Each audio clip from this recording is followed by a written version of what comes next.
dear listeners, and welcome back to yet another episode of Open Book, Open Mind. I'm your host, Edgar Chaput.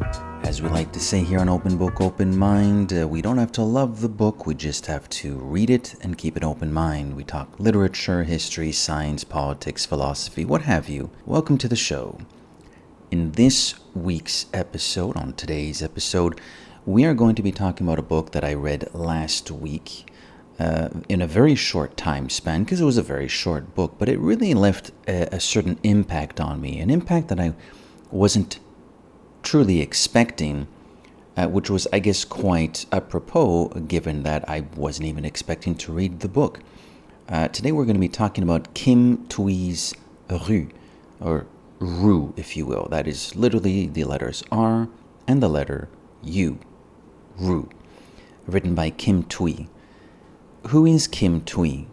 She is a Vietnamese Canadian author. She's been writing books since the late aughts. In fact, Rue, as I understand it, is her first book. It was originally published in 2009. I have an edition that was from 10 sur 10, which was a few years later. And she was born and spent the early years of her childhood in Vietnam during the time of the Vietnam War. And in 1968, she and her family fled. They were what are, to this day, still referred to as the, quote, boat people, end quote. And she's one of the people who, the Vietnamese people who established themselves in Quebec, which is, why there's a decent amount of Vietnamese people in Quebec, most notably Montreal. And so she wrote this book, Rue, published in 2009, which is a memoir of sorts. Allow me to explain. It is essentially a collection of very, very brief anecdotes from her life, and none of them are very long. The longest one, I believe, is 2 pages. A lot of them are 1 page. Some of them are half a page.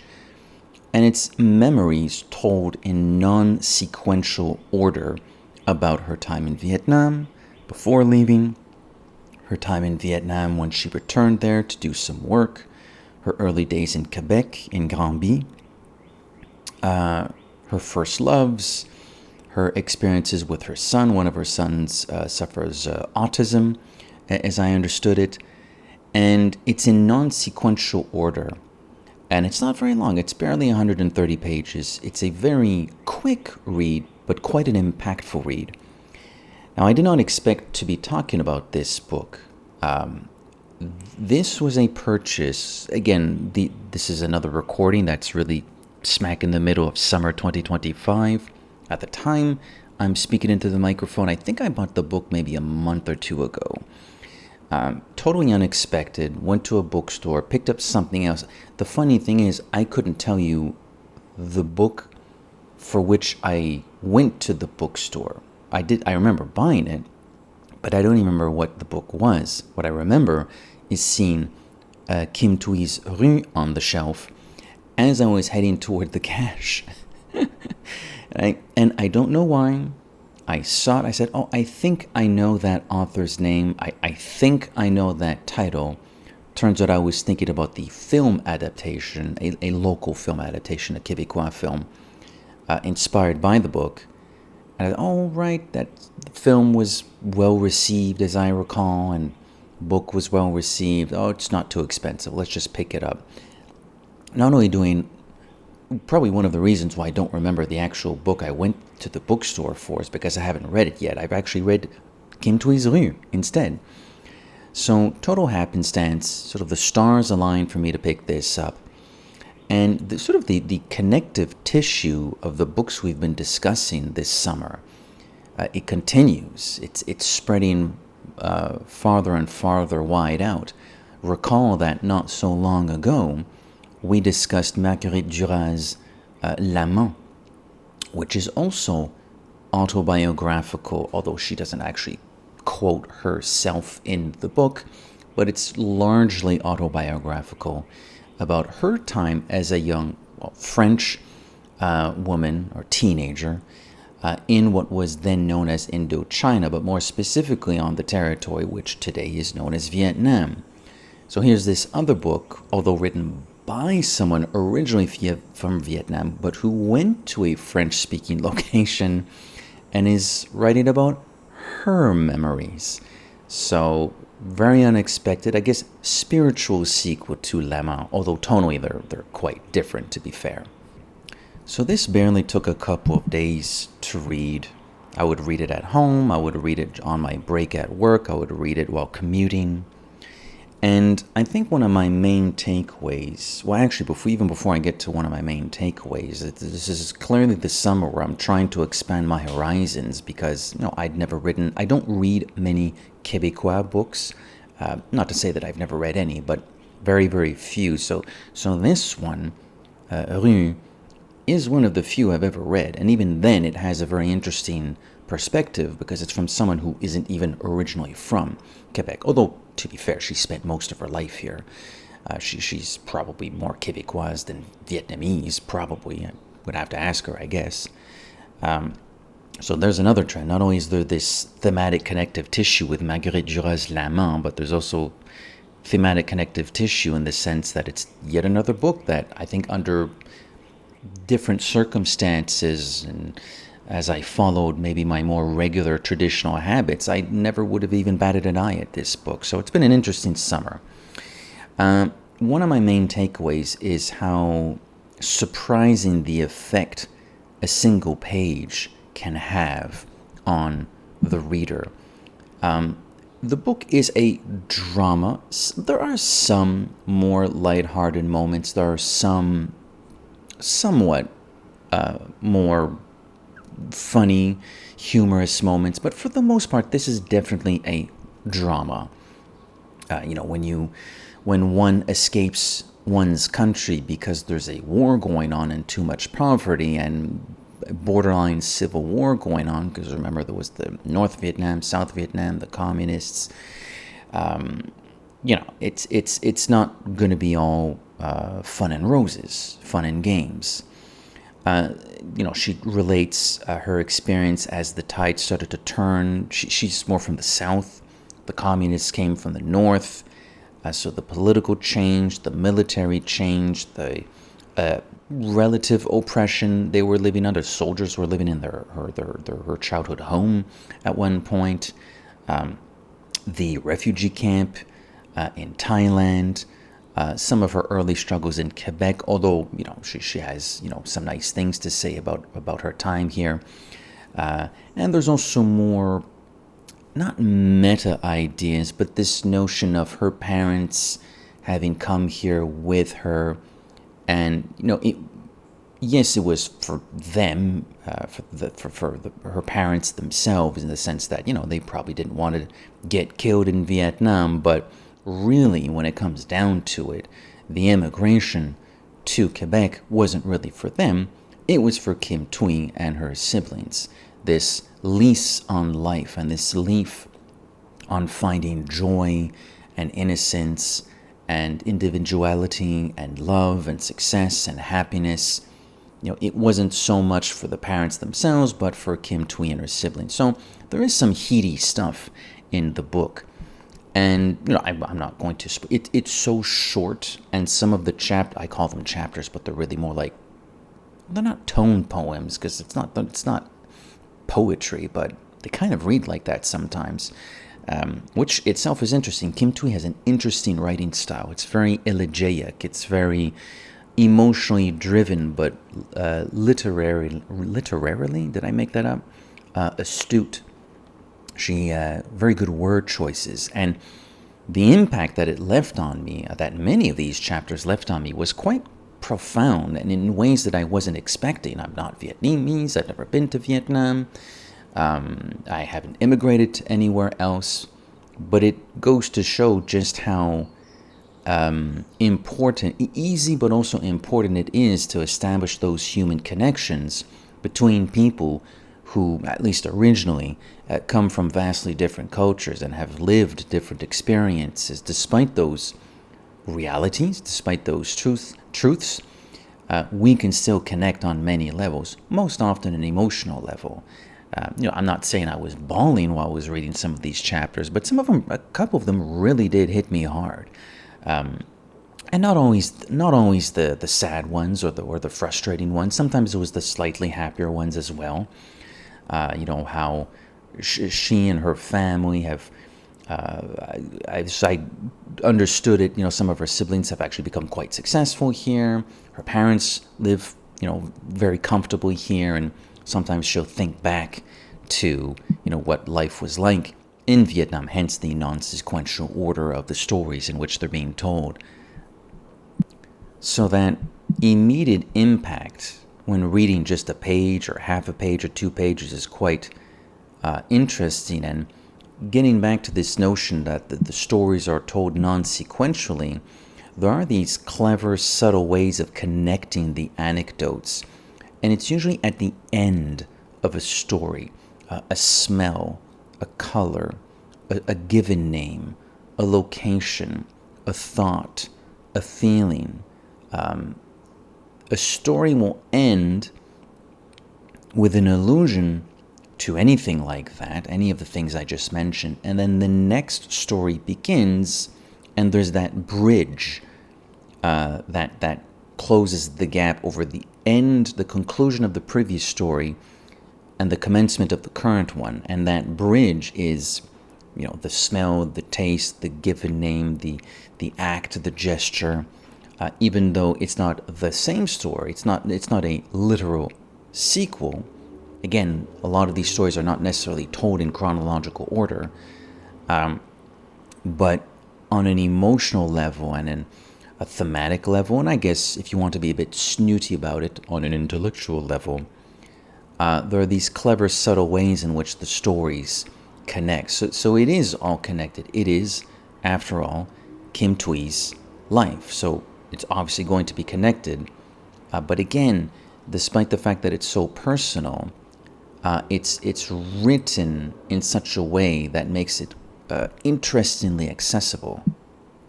And one of the genius things about the book is getting back to how these stories connect in subtle ways. It does function quite a bit like human memory, and how we as people share our stories, our personal stories, our journeys, and how we think. The brain is a complex thing. Memories affect us in different ways. And, why will I remember something I did last week? Why will I remember something I said last year? Why will I remember a birthday I had when I was maybe 8 years old? Well, something will happen. I'll see something. I'll hear something. I'll read something. I'll watch something. Somebody else will say something that'll bridge that gap. It'll connect me back to a previous moment in my life. So not only are the stories very interesting, and not only are they very well written from a literary standpoint, but the book's structure emulates how we behave, how our minds operate when it comes to connecting our present to our past. It isn't always obvious, and sometimes, at least, I won't speak for literally every human on the planet. I guess I'll just speak for myself. I do find myself sometimes being a bit surprised at not just the fact that I remembered something, but what led me to remembering something, what led me to conjuring up that memory, and the source code of what conjured the memory can itself be quite surprising at times and inexplicable to anybody else. But therein lies the beauty of human complexity, our individuality and our individual complexities about how we react to things. Because it's all about emotion at the end of the day. And I could appreciate the emotionality of Rue, even though obviously these are very personal stories to us. So in that sense, the book is I guess you could call it, maybe not confessional, because she's not like admitting to crimes, but it is very personal. And, I don't think she's making anything up. She seems like an extremely pleasant person. In preparation for this episode, I watched an interview, I believe she gave it in 2016 or 2018, with a very well-respected journalist here in Quebec, Anne-Marie, who works for the French CBC, Radio-Canada. And they're conducting the interview in the National Library here in downtown Montreal. Fantastic, maybe not a pretty-looking building, but certainly on the inside. I mean, the world is your oyster if you want to find a book there. And they're conducting this interview at the National Library in downtown Montreal. And very pleasant person, she seems a little bit touchy-feely too. she kept like touching Anne-Marie Dussault's arm, so I guess, physical contact is her way of showing appreciation and respect and love. And it was a very interesting interview. She related, her work process, how she appreciates the proofreading, how she appreciates short words and getting ideas across with relative brevity. And that's certainly something that comes across in Rue. Again, not only is the book short, like I said, it's barely 130 pages, but the individual stories themselves are also quite brief. And in fact, I was so impressed with Rue that at the time of this recording at least, last week I went to a bookstore, a different bookstore, and I picked two more of her books. I picked up Man, M-A-N, I mean literally just the word man, and V-I. I haven't read them yet. They're also short, so she really does appreciate brevity, which I don't mind. It doesn't matter. A book can be 100 pages and utterly brilliant and mark me in profound ways, and another book can be 900 pages long and be a total slog and a bore. I may or not record an episode in the near future about books that have left a positive impact on me and books that have left a negative impact on me. I may or may not be I may or may not be talking about a significantly big book that is actually quite celebrated that I did not care for.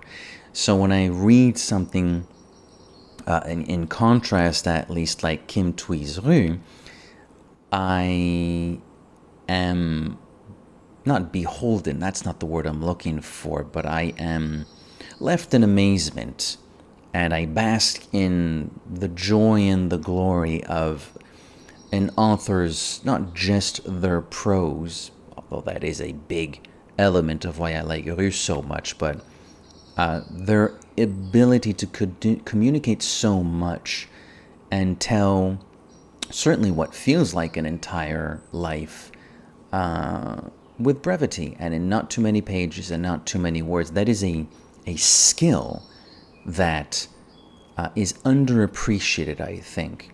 It's underappreciated in literature. I think it's underappreciated in film.